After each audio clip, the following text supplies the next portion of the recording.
foundation, I would like to propose something that you might like to think about. Firstly, I absolutely acknowledge that, again, if everyone in society was able to maintain healthy long-term pair bonds, that would be best. Again, there's strong data showing that independent of socioeconomic factors, broken homes are some of the strongest predictors of poor life outcomes. We totally agree. Yes. If you agree with him, I'm a little confused on the concept of this whole debate because you started it by saying that. Good to meet you, Charlie. I hope you can understand first rule. I'm a little nervous. There's a very real chance I could wake up tomorrow, front page of YouTube. Charlie Kirk owns man bun idiot with facts and logic. So Destroys. Yeah, destroys. Okay, so my question is, I agree that stable monogamous relationships often produce the best outcomes for society, but if that structure really works for everyone, why do we consistently see societies, once they become safer and more prosperous, move away from traditional monogamy? And why do so many marriages still end in divorce, even among people who generally try to make it work? And just one final framing there. If you believe in free markets because they are decentralized and they adapt to reality without top-down control, and given the individual ability to form healthy long-term pair bonds very significantly with factors like genetics and ecologically calibrated attachment styles, why do you reject top-down control in economics, but not extend that same rejection to... So if you guys don't know what's going on here, this debate is about a claim that Charlie Kirk makes very often, that monogamous relationships are extremely crucial and important for society. When it comes to my opinion on that claim, I think that claim is objectively true. I think societies who tend to have more two-parent households and monogamous relationships tend to flat out be, I guess, safer and more efficient societies. However, I want to kind of take a more broader claim in general. I think families are better for society, or communities are better for society. So I'm not going to necessarily say you need a monogamous relationship, because some people don't want a monogamous relationship. Some people don't have one. Does that mean that you're a bad parent or a bad person? Not necessarily. But you need a community of people who hold each other accountable, who care about each other, and stuff like that. And monogamy is one of the best ways to get that community. Let me know what you guys think. I hope this is a good debate. Let's go. to human behavior in terms of marriage. Okay, so the first one, the second law of thermodynamics answers your question, is that it's the law of decay. Societies tend to decay against the roots that created them. For example, as a side note, here in this country, you guys invented the idea of free speech. You brought it to the world. You guys do not have free speech in this country anymore. 30 people a day are arrested in the UK for inflammatory social media posts. Someone by the name of Lucy Connolly is currently facing prison time for a Facebook post that was critical of migrants. It is normal, unfortunately, for civilizations to get away from how they once operated and how they once were. Now, to your question, does that answer the first part of your question? You were saying, why do they get away from monogamy?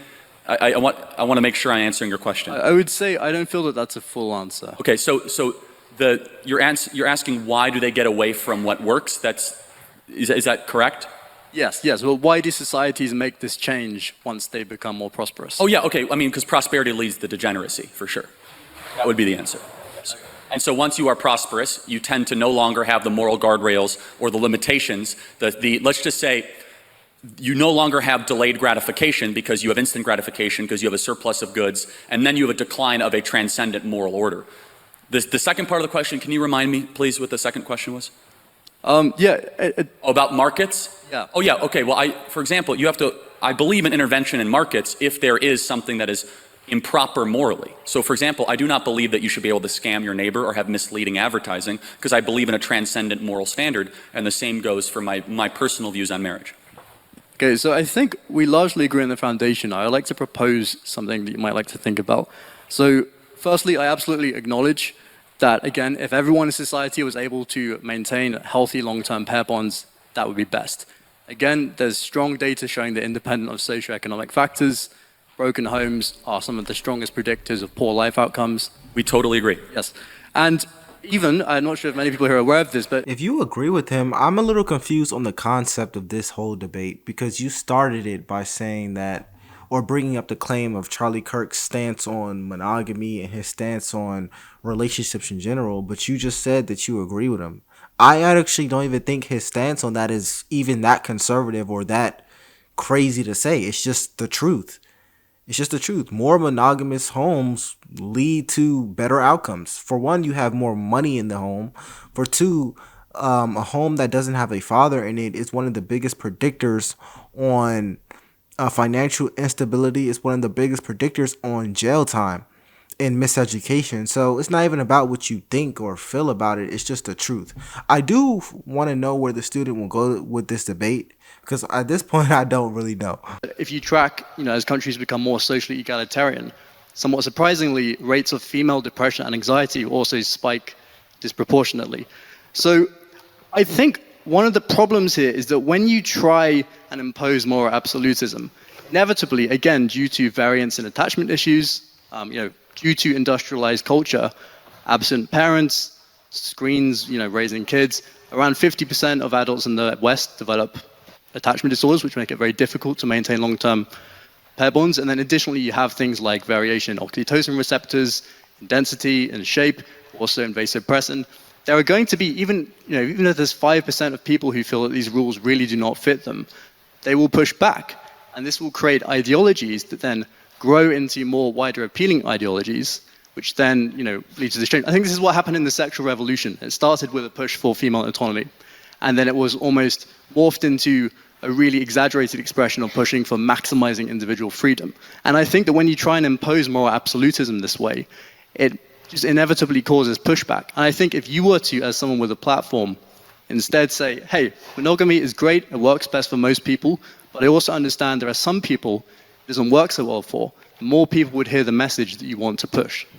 Okay, thank you for that. That's an interesting. I've actually never gotten that question before. It's very thoughtful. So the reason why Charlie Kirk doesn't say stuff like that is because, for one, majority of his audience is more so on the younger side, and what I mean by that is that he talks to college students. So saying that, yeah, it may not work for some people, that's an obvious statement. Yeah, it may not work.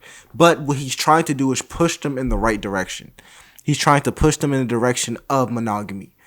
I actually said that statement earlier on. It may not work for some people, but if you're giving a lecture or if you're pushing your side of the spectrum and you're trying to be convincing, it's not just so simple to say, oh, it might not work.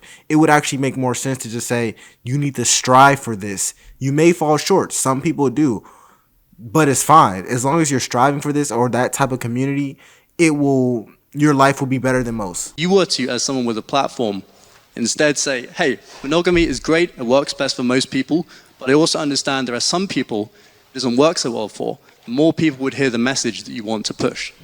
Okay, thank you for that. That's an interest. I've actually never gotten that question before. It's very thoughtful. Would you say you're against moral absolutism then? Yes, I would. Are you against that absolutely?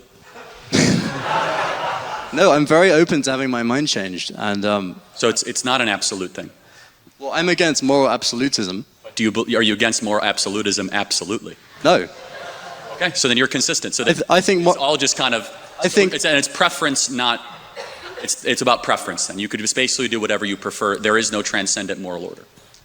Well, I think what you're doing there is slightly unfairly putting me into a loop because I'm very open to having my mind changed. No, that's fine. What I'm saying though is that by definitionally, and this is something that will keep on coming back, you must choose what moral standard we live by.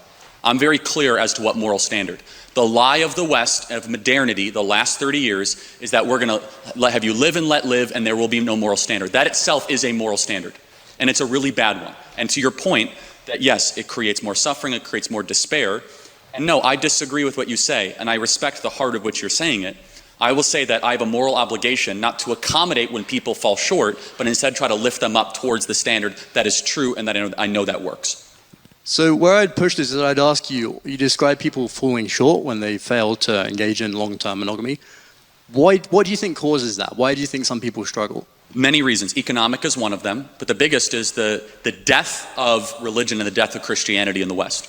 As America, I'll just talk about America. The UK is unfortunately far less churched than America, but as America has become less churched, so many of these social ills rise. So one thing I would say, I study the evolution of behavior, in particular sexual romantic behavior.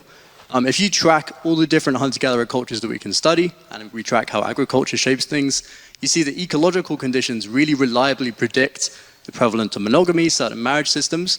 And what I think is what we refer to as attachment issues. They seem to be an ecological calibration to an environment. In environments that are more unstable, it's less optimal for an individual to grow up with a tendency to rely on long-term pair bonds. And I think there's a mismatch with the modern world, again, coming back to industrialization. There are so many people who raise kids as absent parents. Daycare is massively linked to attachment issues.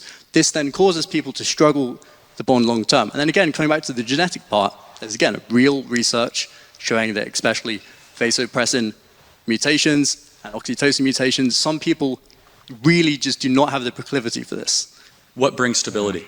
Because you say stability is a good thing, and what would bring stability? So first of all, I would say we had what you might consider stability in the previous century, and then it became unstable. And then things... Why? I'm saying because moral absolutism was imposed. Moral absolutism was lost. You see, modernity rose. We started to teach our kids moral relativism, and we got rid of moral absolutes.